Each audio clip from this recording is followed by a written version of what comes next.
Assalamualaikum warahmatullahi wabarakatuh. Perkenalkan nama saya Fathur Zulkarnain atau saya biasa dipanggil Ozi. Izinkanlah saya untuk memaparkan materi Biotechnology for Life atau perkembangan atau penerapan biotechnologi terhadap kehidupan umat manusia. Nah, sebelum kita menggali lebih lanjut mengenai biotechnologi, kita harus mengetahui dulu apa itu definisi biotechnologi. Karena tak kenal maka tak sayang, dan juga dengan kita mengetahui definisinya, maka kita akan lebih paham lagi mengenai materi-materi yang akan menghadang di depan. Nah, biotechnologi itu sendiri berasal dari tiga kata bahasa Latin, yaitu bio, techne, dan juga logia. Bio itu sendiri merujuk kepada makhluk hidup atau mikroorganisme, sedangkan techne merujuk kepada kemampuan umat manusia dalam menciptakan barang dan jasa, sedangkan kata logia merujuk kepada ilmu pengetahuan umat manusia. Sehingga jika kita gabungkan tiga kata ini, maka akan didapatkan istilah baru yaitu bioteknologi. Sehingga kita dapat definisikan bioteknologi sebagai ilmu yang pelajari cara mempergunakan makhluk hidup dan produk turunannya untuk menghasilkan barang dan jasa. Sudah paham bukan tentang bioteknologi? Nah, bioteknologi itu sendiri memiliki kompleksitas yang cukup rumit karena ini didasarkan berbagai macam ilmu, seperti ilmu biologi sebagai dasarnya, dan ilmu-ilmu penopang lainnya seperti matematika, kimia, dan ilmu-ilmu lain seperti biokimia, mikrobiologi, biologi molekuler, dan juga bioinformatika. Menarik bukan bioteknologi itu sendiri? Nah, selanjutnya saya akan menjelaskan tentang perkembangan ilmu bioteknologi. Karena ternyata bioteknologi itu sendiri sudah ada sejak zaman sebelum Masehi loh. Dimulai pada tahun 6000 sebelum Masehi, masyarakat Sumeria pada saat itu yang berada di Irak telah mengenal apa itu bioteknologi dengan memanfaatkan ragi untuk produksi anggur. Sejak saat itu penggunaan ragi semakin masif di kalangan masyarakat dunia, dan pada tahun 4000 sebelum Masehi, masyarakat Mesir berhasil menggunakan ragi untuk produksi roti yang umumnya dipergunakan untuk sembahan para dewa. Sejak saat itu, perkembangan mikroorganisme dan juga ilmu-ilmu yang menyertainya semakin meningkat dan mencapai titik pencerahan pada tahun 1680, di mana pada saat itu Anthony van Leeuwenhoek berhasil menemukan mikroskop. Dengan penemuannya di bidang mikroskop, maka ilmuwan-ilmuwan mikrobiologi dapat melakukan observasi dan juga pengamatan terhadap sifat-sifat dan juga aktivitas dari mikroorganisme yang ada di dunia ini. Dan juga salah satu hasil dari perkembangan ilmu mikrobiologi adalah tahun 1876, di mana ilmuwan asal Prancis yaitu Louis Pasteur berhasil menemukan mikroba perusak fermentasi. Dengan mikroba perusak fermentasi yang ditemukan ini, dia berhasil menemukan teknologi yang mampu diaplikasikan untuk membunuh mikroba perusak fermentasi ini, sehingga fermentasi dapat berjalan dengan lebih lancar dan hasil fermentasi dapat berjalan lebih optimal tanpa ada gangguan dari mikroba perusak. Atas jasanya tersebut, Louis Pasteur digelari oleh masyarakat dunia sebagai Bapak Bioteknologi, dan juga teknologinya dipatenkan atas nama pasteurisasi. Sudah tahu kan pasteurisasi? Susu pasteurisasi udah pernah minum kan? Nah, itu teknologi pembuatannya berdasarkan pada proses yang dikembangkan oleh Louis Pasteur. Sejak saat Louis Pasteur mengembangkan berbagai macam penemuan di bidang bioteknologi, bioteknologi mulai berkembang selain di bidang pangan dan pertanian, mulai berkembang juga di bidang kesehatan. Pada pasca Perang Dunia Kedua, lebih tepatnya pada tahun 1953, ilmuwan asal Inggris yaitu Alexander Fleming berhasil mengembangkan antibiotik yang dibuat dari jamur Penicillium notatum yang dinamakan penicillin. Atas penemuannya itu sendiri, dia diganjari Nobel Kesehatan, dan juga masyarakat dunia mulai mengembangkan bioteknologi untuk kepentingan umat manusia, terutama dalam bidang kesehatan. Seperti dalam pembuatan vaksin, antibiotik, probiotik, dan berbagai macam obat-obatan yang memerlukan bantuan biotechnologi sebagai bahan dasarnya. Nah, sering berkembangnya dengan teknologi umat manusia, perkembangan biotechnologi juga semakin meningkat pesat, hingga pada tahun 1990 ditemukan istilah biotechnologi modern, di mana saat ini mulai dilakukan teknologi rekayasa genetika, yaitu dengan melakukan pengotak-atikan atau merombakan sifat-sifat genetik untuk makhluk hidup, sehingga didapatkan makhluk hidup yang memiliki sifat yang lebih unggul dibandingkan pendahulunya ataupun dibandingkan makhluk hidup yang lainnya. Nah, salah satu contohnya adalah domba Dolly ini. Nah, domba Dolly ini salah satu contoh hasil dari cloningan ataupun proses rekayasa genetika cloning, di mana dia dihasilkan tanpa melalui proses pembuahan. Sehingga sifat-sifatnya domba Dolly ini sangat berbeda jauh dengan indukannya. Nah, sekarang kita udah paham kan sejarah bioteknologi mulai dari abad sebelum Masehi hingga abad modern saat ini. Nah, dari hasil yang dihasilkan dan juga dari berbagai macam klasifikasinya, kita dapat menggolongkan dua jenis bioteknologi menjadi dua kelompok besar, yaitu bioteknologi konvensional dan juga bioteknologi modern. Kalian tahu nggak sih perbedaan antara bioteknologi konvensional dan bioteknologi modern?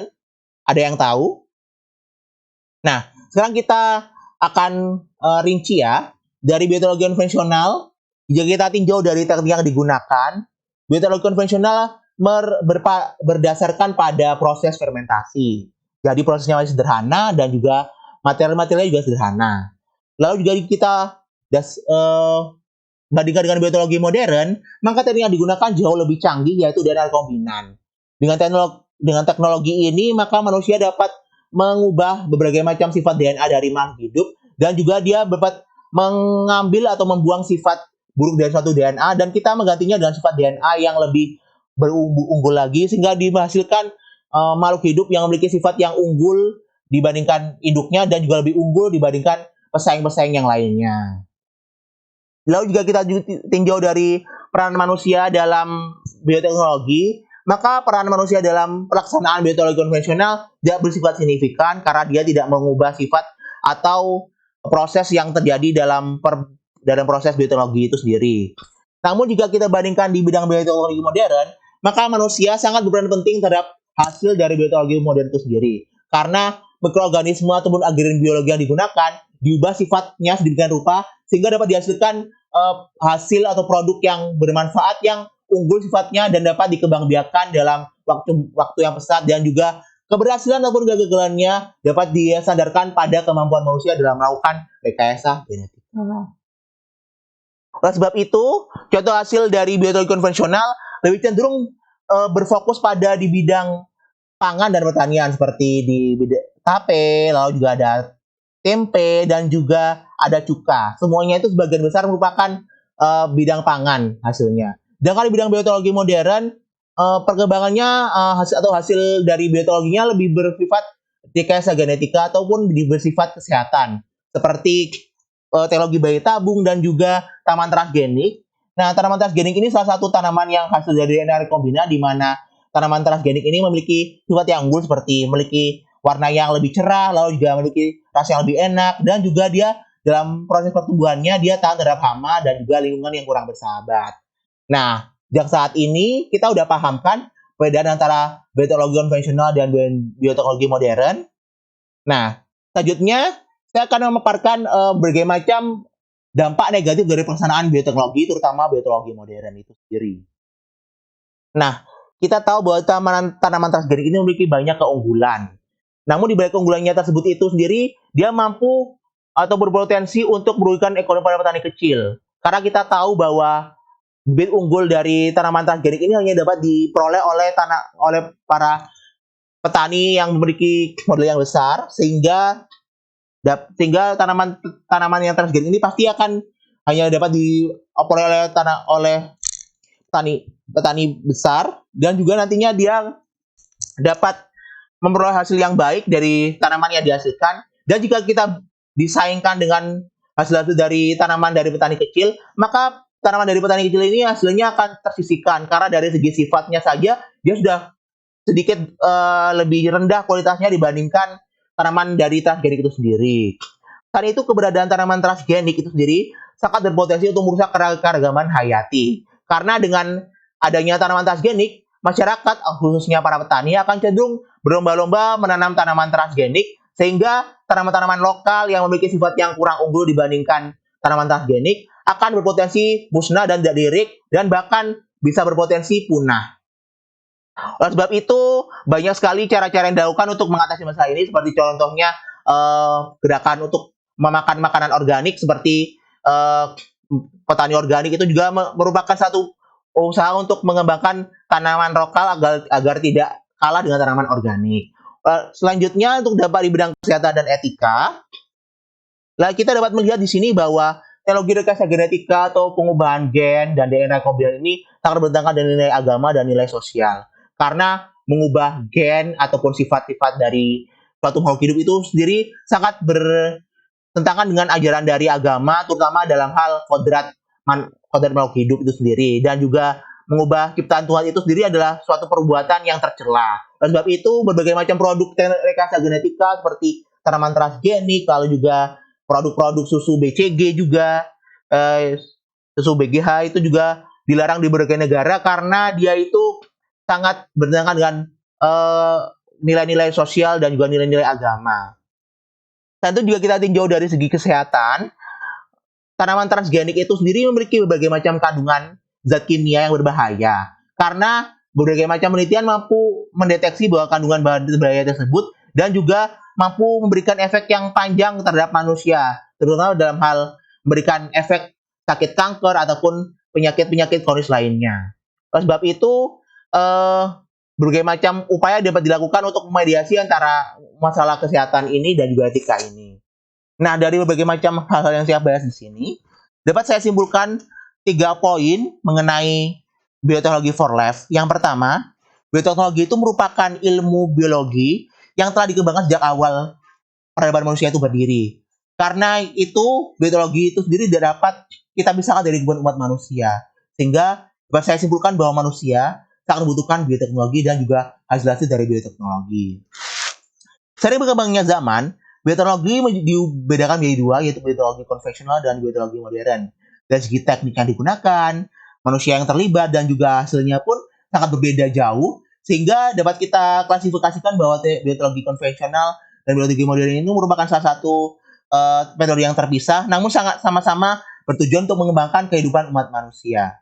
Dan yang ketiga adalah, walaupun banyak manfaat, ternyata masih terdapat banyak kontroversi dari bioteknologi itu sendiri.